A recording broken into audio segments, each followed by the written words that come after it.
Bruce?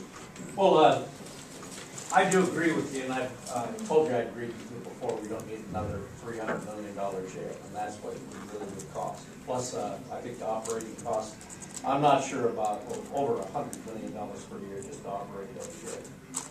Now, ever since Spokane has been host to the jails, and I'm not talking about the temporary incarceration downtown, but, you know, from Pine Lodge, some of the minimal correction facilities to the one in Airway Heights, we have had a long-term stay from the people that are let out of jail.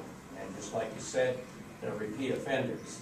As you well know, Spokane has one of the highest concentration of Class 3 sex offenders released into the population. One of them just exposed themselves downtown to the bus station to a 16-year-old girl. Those are not the kind of people I want to keep in town by building a new jail. Build and they will come, fill it up, and then they'll be released. So, you know, I agree with you there, but I want to know your community priorities outside of not wanting a jail. Let me use sex offenders. Let's take the boogeyman, okay? Okay. Sure, we don't want them being released into the community. However, those that are exposed to cognitive behavioral treatment, 73% of them don't reoffend or don't recidivate. That same model, and believe it or not, those are the ones that population of criminal is probably the one that you have the least problem with.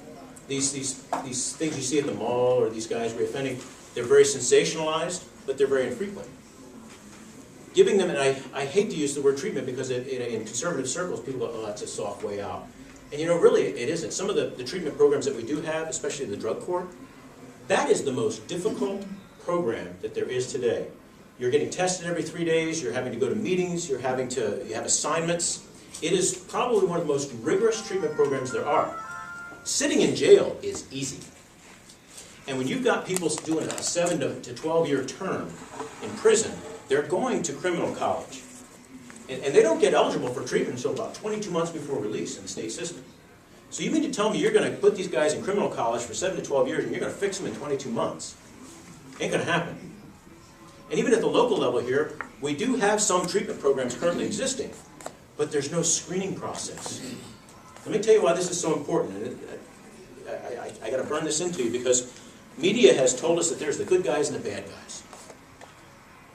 And we've got to get away from that type of thinking. There's the well-meaning, and that's everybody sitting here tonight. And outside of a DUI or transporting fruit across state lines, you know who you are.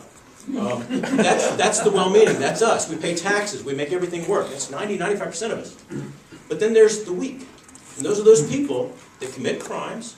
And for lack of a better definition, they probably haven't had a good break in their life. And for whatever you want to blame it on, whether it's society or their parents or their upbringing, they didn't get a good break, but with a little bit of help, they could probably get on the right track. Then there's the willful. Those people that do not respond to treatment, and they're going to keep committing crimes, they're going to keep breaking into your house, they're going to keep hurting people, and those are the people we need to incarcerate. However, what we're doing today is we're mixing those two people together. And when you mix the willful with the weak, and you're giving everybody treatment and giving everybody a break, it's dangerous. But when you mix the weak with the willful and you're incarcerating everybody, it's expensive. So we have to have a good screening program right now. We don't have anything for these weak. Okay? That's the first thing we're going to work on. And again, Jim McDevitt's group, Judge Murphy and Dutch Wessel, he was on the committee. They said all this in their blueprint. Got to have that screening process. We get that, and we can probably get rid of Geiger, and we can make that downtown jail a place where those repeat offenders can go, because we've cleaned it out of all the people that can get treatment and not come back. It's my priority to make that happen. And I got to tell you, right now, and the sheriff should be that position. He should not only be a figure, but he should be like a curator of that system.